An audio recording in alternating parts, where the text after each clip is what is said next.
Assalamualaikum dan salam sejahtera Malaysia. Okay, first of all, saya rasa saya patut minta maaf pasal dah lama rasanya saya tak update konten yang baru.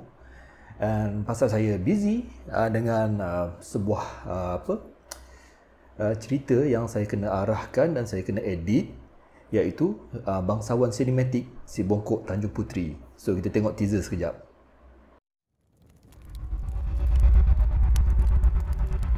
Sudahlah tubuh tak sempurna sifat.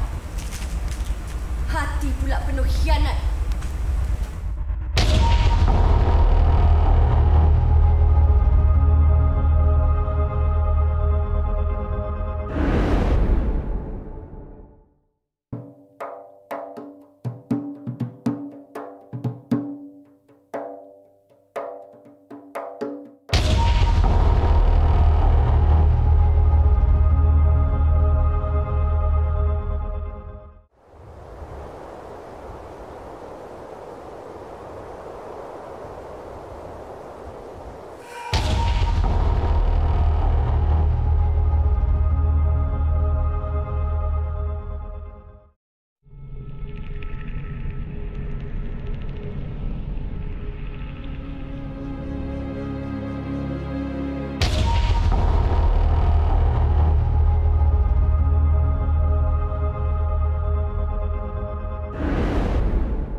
So itulah dia teaser-teaser yang dapat saya tunjukkan kepada korang semua. So untuk menonton cerita sepenuhnya, saya sediakan link dekat bawah. Ada dekat Facebook, ada dekat YouTube, tapi bukan di channel saya tetapi channel Aswara. Dan tunggu next content saya lepas ni adalah mengenai sedikit behind the scene pembikinan Bangsawan Sinematik tersebut. Okay? So saya ada berkongsi di mana kelemahan, di mana kelebihan Bangsawan Sinematik tersebut. So nantikan dia punya behind the scene, okay? The making of lah, okay? Okay, pada video kali ini saya dapat mesej daripada Encik Mahathir, Mahathir Mohamad Yusof. Okay, salah seorang daripada penonton setia saya. Thank you, sir.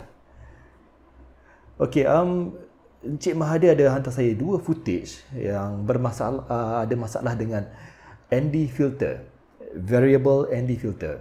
So tunggu apa lagi? Jom masuk DaVinci. Okey, kita dah masuk ke dalam DaVinci Resolve version yang percuma. Okey. Right, dan kita lihat di sini ada dua klip. Okey. Dua klip daripada Encik Mahathir tadi. So, yang ini yang dia dah color grade dan yang ini yang masih belum diusik lagi. Okay, dan beliau menggunakan picture profile Cine 4, dan kita boleh nampak masalah yang dimaksudkan oleh Encik Mahathir tadi adalah ini, kawasan bucu atas kiri dan bawah kanan ini. Okay, dia tak semestinya atas kiri bawah kanan saja. Bila kita menggunakan variable ND filter ni, kita ada limit yang kita boleh pusing ND filter tersebut sampai timbul benda ni lah. Okay? Dan saya juga diberitahu bahawa beliau menggunakan lens Sigma 16mm. Okay, so lens wide macam lens yang biasanya 24 ke bawah lah, 25 ke bawah, macam 16, 18mm ni, kita tak boleh nak gelapkan sangat image pasal ada certain point kita akan nampak benda ni. Okay, benda gelap ni. Melainkan kalau kita menggunakan lens macam 50, 30 kan, dia kurang sikit pasal contohnya kalau sekarang ni adalah 16mm. Kalau kita menggunakan 30mm, dia mungkin ini kawasan dia. So maknanya kawasan gelap ni dia tak masuk lagi ke 30mm bila kita pusing tu kan. So ini dia lambat sikit sampai. Tapi kalau kita menggunakan wide lens, jangan terlampau gelapkan sangat pasal ini yang akan berlaku. Dan of course bila kita menggunakan Cine 4 ataupun S-Log lagi lah kita payah nak kesan pasal color dia flat. Okay, Cine 4 pun dia agak flat, tapi tak adalah se-flat S-Log kan. So please keep in mind untuk yang orang lain sekali lepas ni, kalau menggunakan wide lens, saya lebih cadangkan menggunakan fixed ND filter. Okay, so dia menggunakan Cine 4. So Cine 4 kita tak perlu nak tak perlu nak saturate sangat. So kita just naikkan saturation sikit. Tapi sebelum tu kita tengok kita ada burn kat sini dan sini. Okay, kalau kita tengok dekat graph pun, dekat scope ni pun, lihat dia dah peak dekat atas ni. So kita turunkan dulu. Okay, so better sikit berbanding sebelum ni, yang ini. So ini kita dah exposekan lebih proper. And ni masalah gelap ni masalah gelap ni. So kita buat node yang baru. Okay, so ini saya labelkan sebagai exposure. Yang ini saya tulis ND filter. Okay, yang ini. So ini adalah untuk node ini saya gunakan untuk adjust masalah ND filter tersebut. Okay, so kita tahu masalahnya berlaku di bucu bawah ni dan bucu atas ni. So kita buat selection dahulu dekat kawasan tersebut. Okay,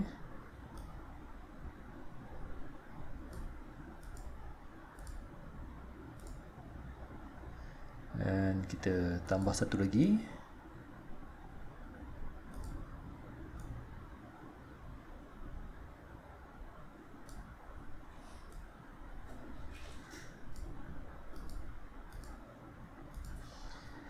Okay, setelah kita buat pemilihan kawasan ni menggunakan power window ni, and then kita nak naikkan dia punya softness. Oh, sebelum softness kita pergi pada, nampak kat sini ada inside dengan outside.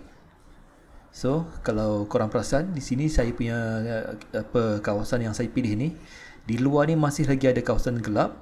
Ini pun sama, masih ada kawasan gelap. Saya pilih di antara, maknanya di antara dia betul-betul gelap dengan di antara dia betul-betul cerah ataupun normal. So ini ruang untuk saya bermain dengan outside. Saya tarik outside ni, tengok, nampak ni. Okay, dia ada satu garisan yang dia keluar. Kita boleh kontrol dekat sini ataupun kita boleh kontrol dekat bawah ni sahaja. Okay, mengikut keperluan. Di sini saya nampak sini macam ada lebih sikit, so saya tarik sini. And kita tahu sini dia masih ada gradual dia masuk ke gelap ni. So bahagian inside pun sama, saya letak sikit. Okay, dan sekarang untuk yang ini pula, benda yang sama, kita tambah outside dia and tambah inside.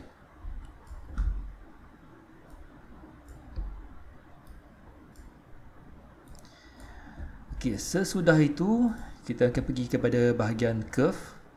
Okay, untuk exposure ni, walaupun kita dah tak nampak benda ni, tapi jangan risau, dia masih ada. Kalau kita klik semula dekat bahagian window, dia akan muncul. Sekarang ni kita klik ke bahagian curve, walaupun hilang, tapi jangan risau, dia masih ada. Okay, and saya naikkan bahagian middle, bahagian shadow sikit.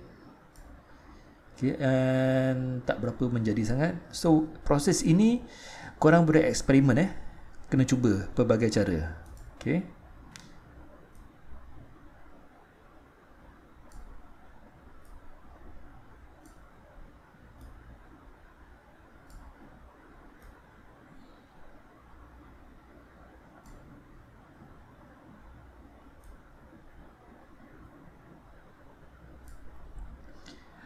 okey, sini dah hampir sama tapi masih ada nampak jalur ni lagi. So kita akan repair dekat softness, tambahkan softness, and then kita mungkin boleh besarkan sikit di punya kawasan ni. Ini pun sama.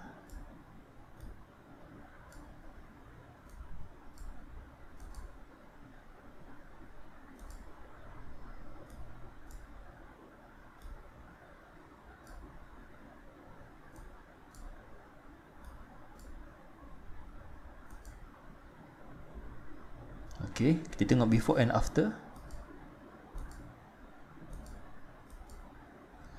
Okey, kita boleh adjust lagi sikit. Kita keluarkan sikit benda ni biar dia keluar lebih sikit. Ini pun sama.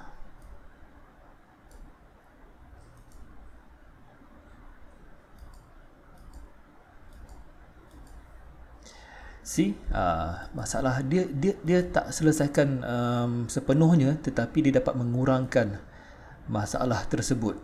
Okay.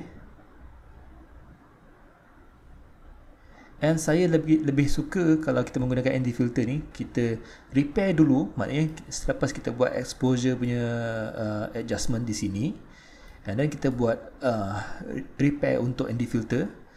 Selepas itu baru kita buat color grade kita. Okay.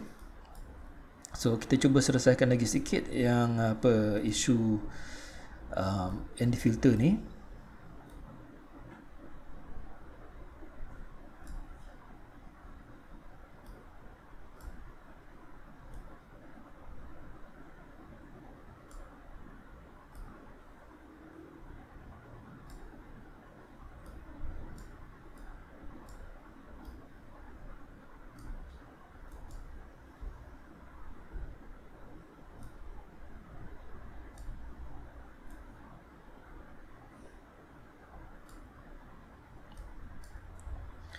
Okay, selalunya bila kita dah cerahkan kawasan yang gelap dekat ND filter tersebut, bila kita cerahkan image, mana-mana image, automatic bahagian saturation dia akan kurang sikit. So kita try naikkan saturation biar dia seimbang dengan image asal.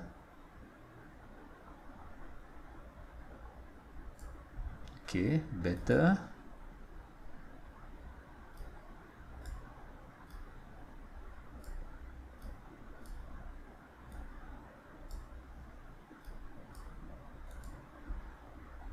Okay, let's see before and after. Before, after. Okay, and kita try play.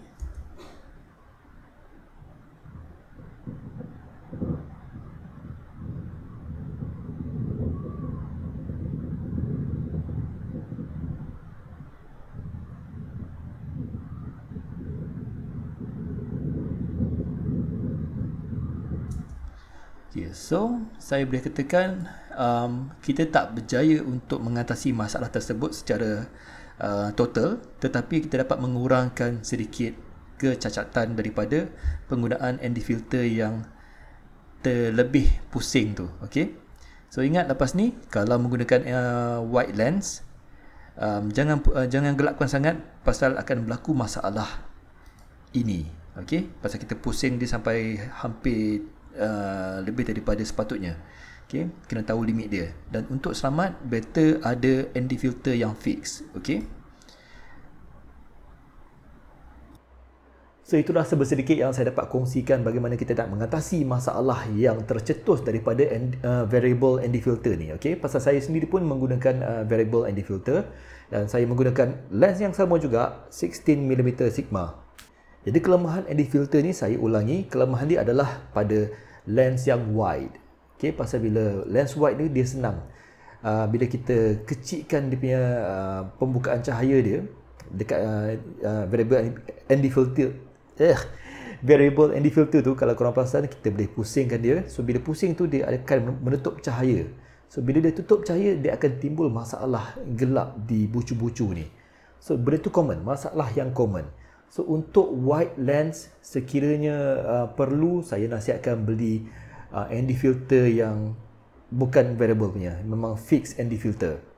Tapi kalau lens yang lebih tight, lebih zoom in punya lens, macam 50 ke 70 ke kan, ataupun 30 sekalipun, dia lebih selamat untuk menggunakan variable ND filter.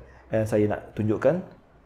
Okay, dalam tangan saya ni ada Sigma 30mm.